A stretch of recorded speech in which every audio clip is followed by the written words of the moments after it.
ខ្ញុំបាទផនរតនា B2B Cambodia នេះគឺជាបច្ចុប្បន្នភាពទីផ្សារសម្រាប់ថ្ងៃទី26ខែមីនាឆ្នាំ2025សន្ទុះផ្សារមូលបត្រកម្ពុជាបានកើនឡើង 0.38 ពិន្ទុឬ 0.09% ដល់ 413.08 ទំហំជួញដូរសរុបបានថយចុះដែលមានភាគហ៊ុនត្រឹមតែ 32,694 បានផ្លាស់ប្ដូរដៃ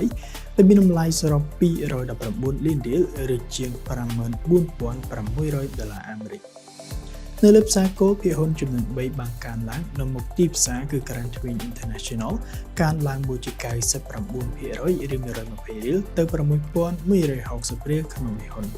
បន្ទាប់មកគឺ Pastech Cambodia កើនឡើង 1.54% ឬ 40 រៀលដល់ 2,640 រៀលក្នុងមួយហ៊ុន Mainly Good Education ក៏បានកើនឡើងផងដែរប្រមាណ 0.48% ឬ 10 រៀលដ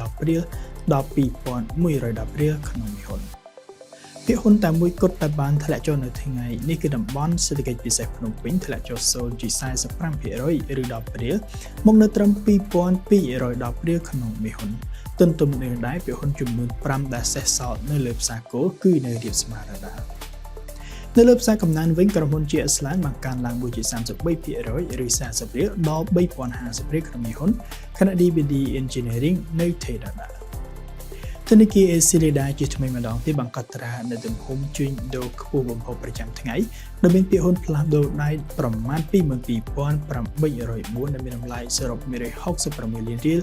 ឬជាង $41,300 អាមេរិកនេះគឺប្រមាណ 69.7% នៃទំហំជួញដូរសរុបនៅថ្ងៃពុធ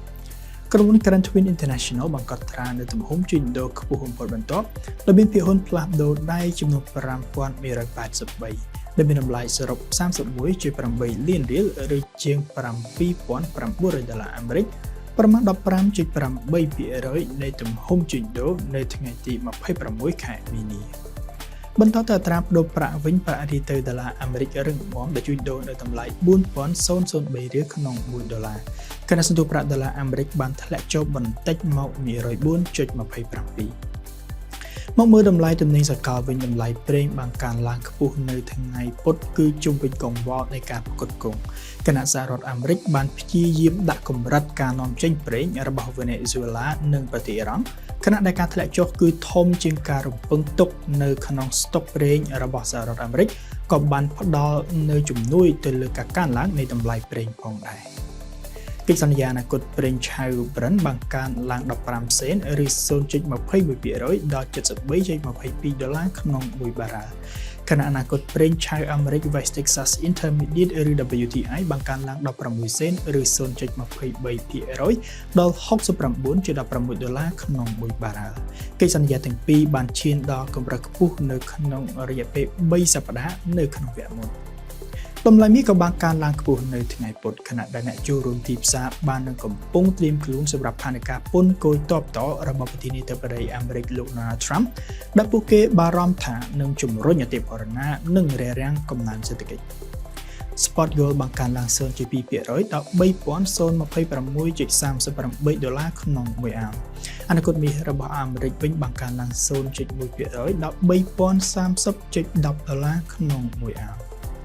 ចំណែកអនាគតភាគហ៊ុនអាមេរិកវិញបានផ្លាស់ប្ដូរតិចតួចនៅព្រឹកថ្ងៃពុធគឺបន្ទាប់ពី S&P 500 បានបង្ហាញនៅការកើនឡើងតិចតួចដែលជាការកើនឡើងប្រមាណ3វគ្គជាប់គ្នានៅពេលបិទផ្សារភាគហ៊ុននៅកម្ពុជាអនាគតដែលភ្ជាប់ទៅនឹង Dow Jones Industrial Average គឺនៅរាបស្មើរដាល់អនាគត S&P 500 និង Nasdaq 100 គឺបានផ្លាស់ប្ដូរតិចតួចអរគុណលោកអ្នកសម្រាប់ការទស្សនានេះគឺជាបច្ចុប្បន្នភាពទីផ្សារប្រចាំថ្ងៃសម្រាប់ថ្ងៃទី26ខែមីនាឆ្នាំ2025